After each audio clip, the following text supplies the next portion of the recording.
Tuhannet hevosvoimat tulevat pärähtämään. Kierrokset nousevat, Häkkinen saa unelmalähdön, loistava lähdö, Villeneuve jää jalkoihin. Schumacher nousee kolmanneksi, Damon Hill neljänneksi, Villeneuve jäi viidenneksi.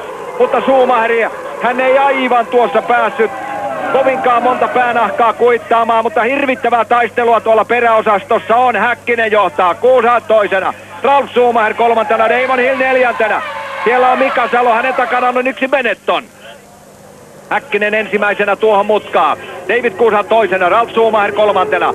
Sitten tulee, onko Villeneuve jo pystynyt ohittamaan siinä Damon Hillin, mitä ilmeisemmin. Michael Schumacher taitaa mahtua 3, 4, 5, taitaa mahtua jo tuohon. On kyllä, siellä on Villeneuve neljäntenä tässä vaiheessa. Villeneuve on neljäntenä, mutta onko Schumacher jo noussut kenties seitsemänneksi? Hän on kahdeksantena. Kahdeksantena ensimmäisellä väliaikamittauspisteellä. Sieltä tulevat nuo tiedot ja siinä menevät sitten Irvine ja Schumacher peräkkäin. Furz heidän takanaan. Salo myöskin mukavasti on noussut, vai onko noussut? Ainakin yksi Benetton on siellä takana. 16, eli noussut yhden pykälän. Häkkinen johtaa. Erittäin hyvin tämä kilpailu alkoi Häkkisen osalta, sitten paniikkijarrutusta siellä. Katsotaanpas minkälaiseksi tilanne muuttuu. Tullaan tuohon toiseen kohtaan. Onko Salo pystynyt nousemaan? Hän on 16. Ei nyt vielä suurempaa riemua ole. Huonoimman lähdön otti Alexander Wurz. Hän putosi peräti sijalle 18 ja mies lähti 7. lähtöruudusta liikkeelle. Lähtö nähdään varmasti uusintana vielä ja sitten autot tulevat tälle stadion alueelle. Kansa huutaa. Koko hirvittävä massa vyöryy tänne ja kun kaikki autot ovat vielä lähituntumassa, niin meteli on aivan valtaisa. Nämä katsomot antavat kaikupohjaa Häkkisellä, hirvittävän pitkä keula jo tallitoveri David Coulthardiin. Mainio startti Häkkiseltä, hienoa, Suomen liput ovat korkealla, Häkkinen johtaa. Siinä näkyvät nuo erot jo 1,4, 2,2, Villeneuve neljäntenä, Hill viidentenä, Irvine kuudentena, Michael Schumacher seitsemäntenä. Ja nyt näkyy vielä ilmasta käsin. Siinähän oli tuo syy ilman muuta, miksi hän teki näin. Hän oli törmätä Furzin autoon. Se olikin hyvin vaarallinen tilanne. Alexanderilla oli suuria vaikeuksia päästä liikkeelle, mutta neljänneksi viimeisenä hän nyt sitten tuossa asettuu omaan paikkaansa. Salo onneksi oli siinä Salollakin takakin kanssa aikamoisia ongelmia. Siinä löytyy tuo syy Schumacherin raivokkaaseen koukkaamiseen oikean kautta. Häkkinen tulee sieltä kovin hitaasti, he ajavat tuon mutkan. Se on hyvin vaikea mutka myöskin ajaa, kun tullaan stadion alueelle. Tietokoneliuskat kertovat, että noin 100 kilometriä tunnissa siinä on 2,2 G:n voima ja Ralf Schumacher on tullut hirvittävän lähelle. Siinä näkyy miesten välinen ero. Se on ainoastaan 0,8 sekuntia. 0,4 sekuntia viimeinen noteraus. Ai, Ralf Schumacher prässää nyt rajusti. Ja jos todellakin ajatellaan, että jaetaan 3 osaan, ei nyt sentään 4 niin kuin aiemmin puhuin, jaetaan 3 osaan tämä kilpailu kaiken kaikkiaan, niin sehän on ilman muuta selvää, että 15 kierrosta on ajettu. Silloin tulee ensimmäinen pysähdys ja nyt on ajettu 13 kierrosta. Häkkisen kierrosaika viimeiseltä kierrokselta 1.46,5. David Coulthardille 1.46,3. Eli huomattavasti nopeammin kuin suomalainen tallitoverinsa. 18 kierrosta ajettua, siinä näkyy komea kunniataulukko. Häkkinen, Coulthard, Villeneuve, Hill, Schumacher, Irvine. Coulthard varikolle. Ja katsotaan samalla tavalla, pikkuisen meni pitkäksi Davidilla tuo jarrutus. Kaikki hyvin kuitenkin, siinä kello raksuttaa noin ja baanalle takaisin 9,8 sekuntia. Varikolla käynti on aina riski.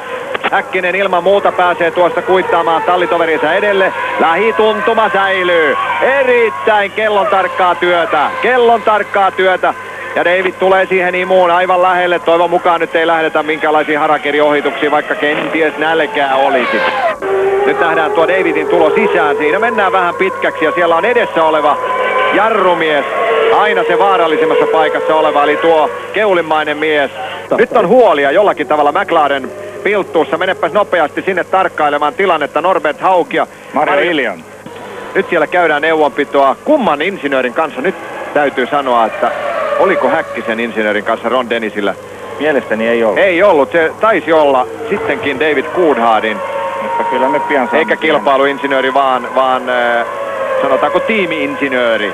Pientä tarkistusta Ron Dennis kävi siinä hakemassa ja 12 kierrosta. Vain 12 kierrosta pitää siis Skinnerin kestää.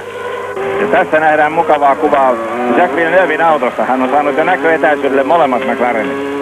Näköetäisyydellä pitkien suorien kohdalla aivan varmasti, ja se lisää taistelumieltä. 4,2 sekuntia tuolla. 1/10 siihen tuli vissiin lisää. Häkkisen, Coulthardin, Villeneuven taistelu tulee olemaan tämän kilpailun suolapala. Minkälaiseen suoritukseen Williams-tallin kuljettaja oikein tänään yltää? Villeneuve ajaa tässä vaiheessa sekuntia nopeampia kierrosaikoja kuin Häkkinen. Viimeinen oli Häkkisellä 47.4 ja Villeneuvel 46.3. Häkkisen edessä tulee olemaan Mika Salo, nyt kierroksella ohitettava, ja näitä tilanteita nuori kanadalainen, hallitseva maailmanmestari odottaa. Siinä saattaa olla sitten Villeneuven paikka, että hän pääsee kuittaamaan. Siellä he menevät. McLaren kaksikko ja Williams-tallin kuljettaja. Puolelta Norbert Haug, kilpailutoiminnan johtaja, hyvin tarkkaavaisena katsoo, miten tämä kilpailu vanhenee. Siellä Villeneuve kolmantena taistelee nyt oikeastaan vain hitaampien kanssa, mutta on hyvin lähellä. 2,9 sekuntia David Coulthardista edelleen. Ja Salo on viimeinkin onnistunut ohittamaan takakin ja noussut 13. Näin on. Salo on todellakin onnistunut ohittamaan, mutta sen korkeammalle hän ei varmaankaan pysty nousemaan, koska Trulli ajaa 12. Ero on peräti 13 sekuntia. Viimeinen kierros Mika Häkkinen ajaa johdossa. Kauden 11 Formula 1 MM-osakilpailu. 7 voittoa, ei vaan 5 voittoa tältä kaudelta jo plakkarissa. Tuleeko nyt 6. voitto tältä kaudelta? Sitten kaiken kaikkiaan 7. voitto Mika Häkkiselle. Tässä jo tilastokirjoja naputellaan uusiksi kaikella tavalla. Formula-taulukossa, kaikkien aikojen taulukossa Häkkinen on noussut jo varsin korkealle. David Coulthard on kuitenkin kyttäysasemissa. Aikooko hän tehdä kenties harakirin viimeisten mutkien aikana vai tyytyykö hän siihen, mitä hän eilen sanoi? Hänen tehtävänään on varmistaa Mika Häkkiselle maailmanmestaruus. Siltä näyttää. David pitää nyt tuon etäisyyden sellaisena herrasmiesmäisenä niin kuin asiaan kuuluu. Hän lähti kakkosruudusta, on pitänyt kakkospaikan koko ajan, pois luettuna se hetki, kun Mika oli renkaiden vaihdossa. Silloin velvollisuutena oli johtaa kilpailua. Näin siellä jo paukkuvat raketit. Häkkinen tulee ja voittaa tämän kilpailun. Häkkinen nousee ykkösenä maalilinjalle. Hienoa! Mika Häkkiselle 7. voitto hänen Formula 1-urallaan. 107. kilpailu ja 7. voitto. Suomen liput liehuvat tänään korkeimmassa Salossa.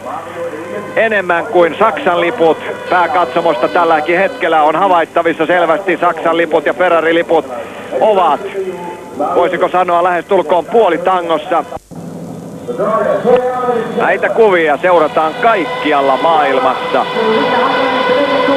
Niin kuin muuan iltapäivälehti viime viikolla teki tutkimuksen tai julkisti tutkimuksen. Häkkinen vie Suomi-kuvaa tällä hetkellä parhaiten maailmalle.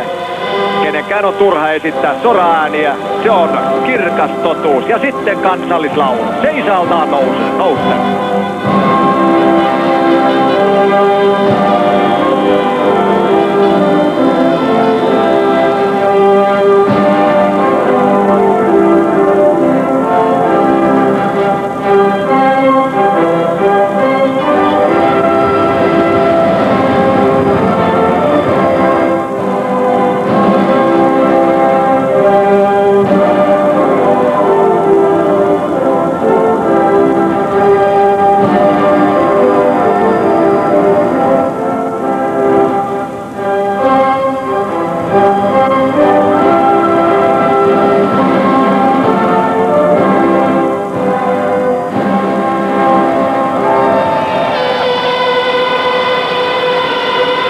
Tietysti tässä välissä on myöskin hyvä heittää pieni vihje tuonne tasavallan presidentin kansliaan, että kun nyt Mika Häkkinen on taistelemassa maailmanmestaruudesta näin vakavasti, niin on syytä tarkkailla, mitkä matkat presidentti Ahtisaaren kalenteriin sopisivat parhaiten. Hallitseva maailmanmestari tulee tällä kaudella menettämään kruununsa. Siinä oli hienoa jekkua Mika Häkkiseltä tallitoveri David Coulthardia kohtaan. Ehkä ensimmäiseksi mä haluan sanoa siitä, että Davidin työ tänään, niin se osoittautui erittäin ammattilaiseksi sen takia, koska se ei yrittänyt mitään ohitusta, mikä olisi riskeerannut meidän kummankin suoritusta. Mutta mä itse olen hirveän tyytyväinen ja tää on niinku taas jotain semmoista, jota niinku, ei tää nyt taas kolaa päähän niinku ei millään sen takia, koska tää on jotain ihan uskomatonta.